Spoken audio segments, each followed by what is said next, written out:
এই ব্রো, দেখেন কি অবস্থা এত সুন্দর রোডে। আসলে কি বলবো, আমি তো কখনো এরকম রোডে আসি নাই, জীবনের প্রথম, যার ফলে আমি একটু বেশি এক্সাইটেড।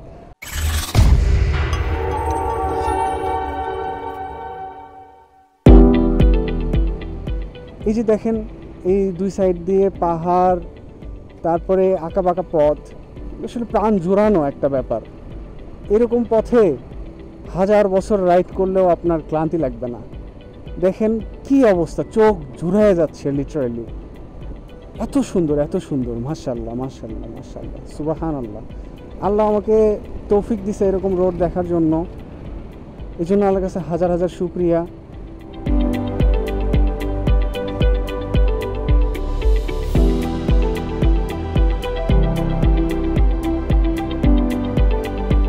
আমরা রাঙ্গামাটির দিকে যাচ্ছি, আর এই মুহূর্তে আমরা রাঙ্গামাটি থেকে প্রায় 30 কিলোমিটার দূরে অবস্থান করছি। রাঙ্গামাটির এদিকে আসলে অনেক ছোট ছোট এই পাহাড়গুলো আছে। এত সুন্দর রোডে আসলে রাইড করার যে একটা মজা, বলে বোঝানো যাবে না, আসলে এক্সট্রিম মজা।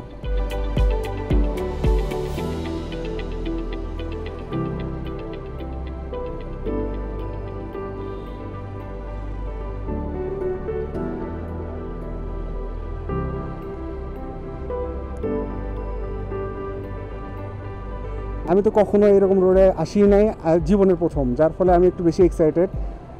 আর আমার সাথী যারা আছে ওরাও অনেক এক্সাইটেড। এরকম পাহাড়ি রোডে আমাদের প্রথম জার্নি, আমরা আসলে খুবই হ্যাপি। আল্লাহ আমাদেরকে এরকম একটা সুযোগ দিছে যেন আমরা রাঙ্গামাটিটা কভার করতে পারি সহি সালামতে। আপনারা দোয়া করবেন। এদিকে এনভায়রনমেন্ট অনেক সুন্দর, কিন্তু একটু রোদ বেশি। আমার মনটা আসলে কি বলতেছে আমি নিজেও বুঝতেছি না, এত সুন্দর লাগতেছে। ওই পিছন দিকে কিছু পাহাড় দেখা যাচ্ছে, সম্ভবত ওগুলো কাপ্তাই লেকের হতে পারে, বা ওগুলো অনেক দূরে। এখান থেকে যেটা কাছে মনে হচ্ছে, কিন্তু আসলে এতটা কাছে না, বেশ দূরেই ওগুলো। আলহামদুলিল্লাহ আলহামদুলিল্লাহ, আল্লাহ এরকম একটা জায়গায় আমাদেরকে আসার তৌফিক দান করছে, এই জন্য আল্লাহর কাছে হাজার হাজার শুকরিয়া।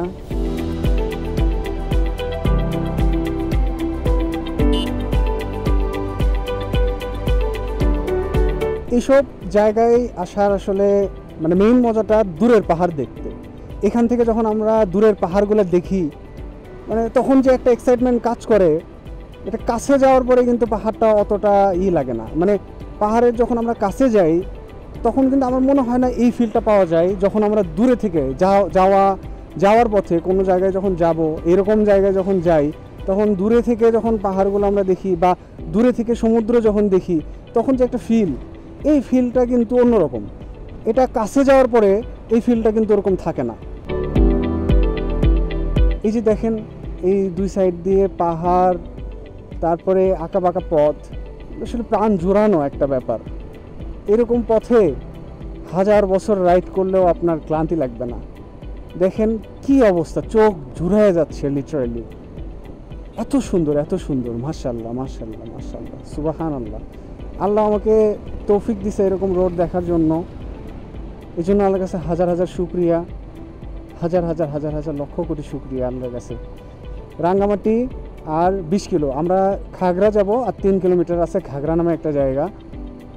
আর এইসব রোডের সাইড দিয়ে আমি দেখতেছি অনেক পাথর পড়ে আছে। এখানে অনেকেই কর্নারিং করি আমরা, আসলে কর্নারিং করতে ভালোও লাগে, মানে এটা একটা অন্যরকম উন্মাদনা কাজ করে কর্নারিং করার সময়। তবে আমার মনে হয় যে একটু সেফলি করা ভালো, উচিত আমার কাছে মনে হয়। কারণ হুট করে যদি একটা মানে কিছু হয়ে যায়, তখন আসলে কিছুই করার থাকবে না।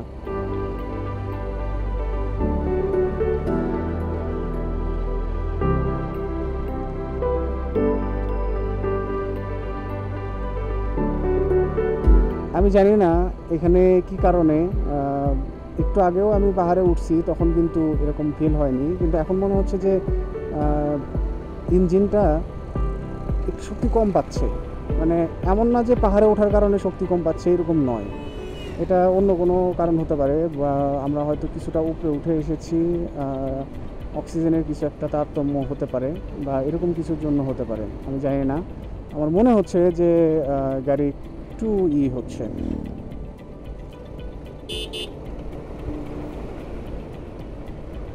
আর এখানে যখন হচ্ছে মোচড়গুলো পড়ে তখন আমার মনে হয় যে কর্নারিং না করাই ভালো, উচিত। কারণ সামনে একেবারেই ব্লাইন্ড স্পট থাকে ম্যাক্সিমাম টাইমে। আর যতটা আস্তে সম্ভব এদিকে চালানোই ভালো। বেশি জোরে গেলে আসলে খুব বেশি যে তাড়াতাড়ি যাওয়া যায় ব্যাপারটা তা না। এই যে দেখেন, এই সামনে কিন্তু কিছুই দেখা যাচ্ছে না। কারণ এখানে যদি একটা মানে দুর্ঘটনা ঘটে, একদম খাদের মধ্যে যায় পড়বেন। এই যে দেখেন, এই পাশে গিরিখাত, ওর মধ্যে যায় পড়বেন। আমার মনে হয় যে এইসব জায়গায় একটু সাবধানে কর্নারিং করা উচিত, সামনে গাড়ি দেখে টেকে কর্নারিং করা উচিত। আর পাহাড়ের সৌন্দর্য, উফ, মানে আমি বলে বোঝাতে পারবো না আমি কি পরিমাণ এক্সাইটেড।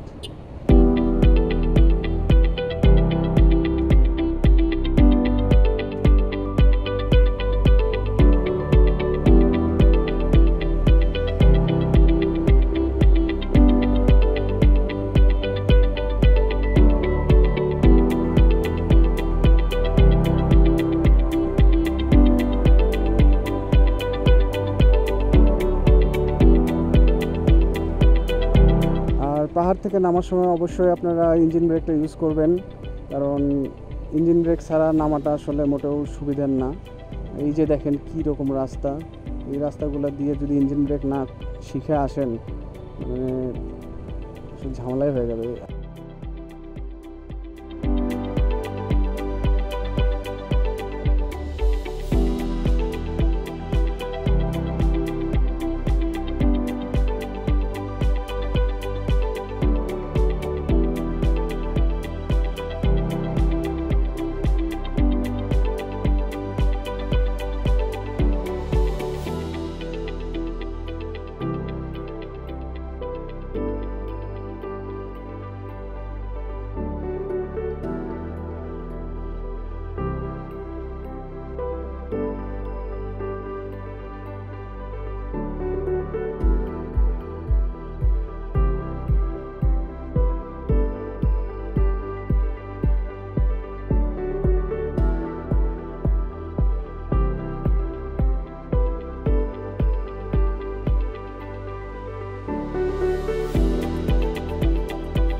পাহাড়ি রোডগুলোতে একটা জিনিস খেয়াল করতেছি, মানে এখানে নর্মালের তুলনায় ইঞ্জিন স্ট্রেসটা একটু বেশি।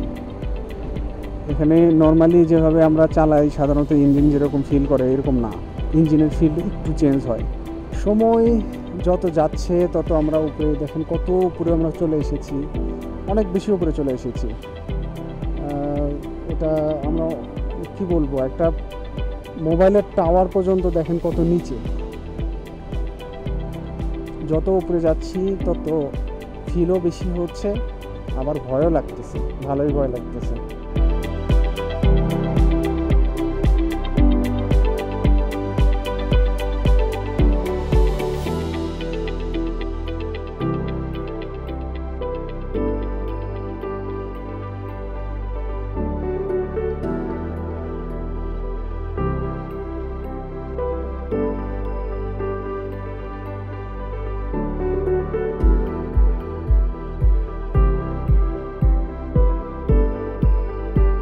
বাংলাদেশে এত সুন্দর রাস্তা আছে, আমি মানে না আসলে তো আর জানা যায় না। আমি জাস্ট কি বলবো। আর নিচে নামার সময় গাড়ি এমন একটা ফোর্স দেয়, মনে হয় আমি কোনোভাবে কন্ট্রোল করতে পারবো না, গাড়ি মনে হয় চলে যাবে, এরকম একটা ফিল হয়। তবে আপনারা পাহাড়ে সাধারণত যে জিনিসটা চেষ্টা করবেন সেটা হচ্ছে যে নিজের লেনটা সবসময় চেষ্টা করবেন যে ফিল আপ রাখার জন্য। আর নিজের লেন ফিল আপ রাখার জন্য আপনাদেরকে যেটা করতে হবে সেটা হচ্ছে স্পিডটা নিয়ন্ত্রণ করতে হবে। কারণ এই যে লেনগুলো, এগুলো আপনি নিয়ন্ত্রণের বাইরে চলে যাবে যদি আপনি ঠিকভাবে ম্যানেজ না করতে পারেন। আপনি যখন ম্যানেজ করতে পারবেন না তখন ওইভাবে আপনার স্পিডটা কমায় দিতে হবে, আদারওয়াইজ কিন্তু সমস্যায় পতিত হওয়ার সম্ভাবনা অনেক বেশি। দেখেন কি সুন্দর, জাস্ট অসাধারণ অসাধারণ অসাধারণ। মানে আমি কি বলবো, এই ফিল আসলে না আসলে কাউকে বলে বোঝানো সম্ভব না। এই ফিলটা না আসলে বলে বোঝানো সম্ভব না। এক্সট্রাঅর্ডিনারি এক্সট্রাঅর্ডিনারি, আলহামদুলিল্লাহ। পাহাড়ের রাইডের ক্ষেত্রে সতর্কতা খুব জরুরি, কারণ আপনারা যারা ভারী বাইক নিয়ে আসবেন তারা অবশ্যই চেষ্টা করবেন বুঝে শুনে কর্নারিং করতে, কারণ এগুলোতে কর্নারিংয়ে রাস্তা, বাট কর্নারিং করতে যায় যেন জীবন দিয়েন না। আর খুব বেশি প্রয়োজন না হইলে 40-এর উপরে গাড়ি, 40-40-এর উপরে গাড়ি রানিং করা আসলে কোনো দরকার নেই।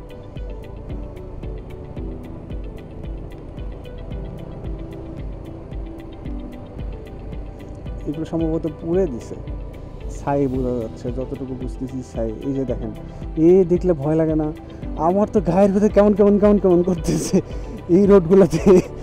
হাই হাই, এখান থেকে যদি সামহাও পড়ে যাই, মানে কি বলবো।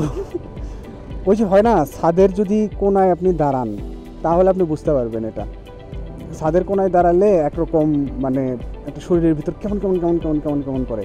আর এখন আমার কানের ভিতর মনে হচ্ছে একটু তালি দিচ্ছে, মানে এই এয়ারপ্লেনে উঠলে যেরকম একটা ফিল হয় না, ওই ফিলটা হচ্ছে কানের ভিতরে এরকম চাপ দিয়ে ধরে আছে। এটা কী কারণে আছে আমি জানি না, সম্ভবত অক্সিজেনের চাপ টাপ বা অন্য কিছু, এরকম কিছু হতে পারে। আমার লিটারেলি আমি ফিল করতে পারতেছি আমার কানের ভিতরে কেমন একটা তালি দিচ্ছে, এরকম চাপ দিয়ে ধরে আছে কানের ভিতরে।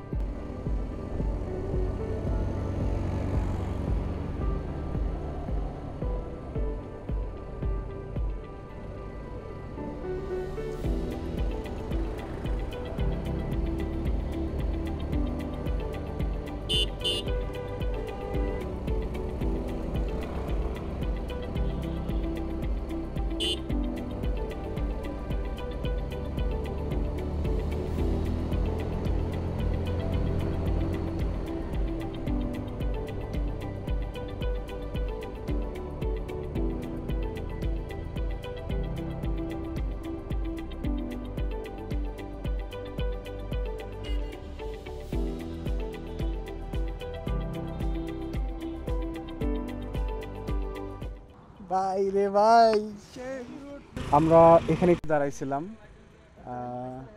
জাস্ট এমনিতেই দাঁড়াইছিলাম কোনো কারণ ছাড়া।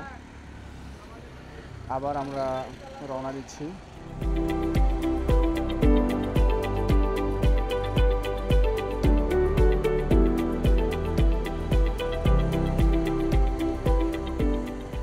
এটা সম্ভবত রাঙ্গামাটি শহরের এরিয়াতে আমরা ঢুকে পড়ছি। সামনে কিছু বাড়িঘর দেখা যাচ্ছে, এটা মনে হয় সম্ভবত রাঙ্গামাটিরই বাড়িঘর।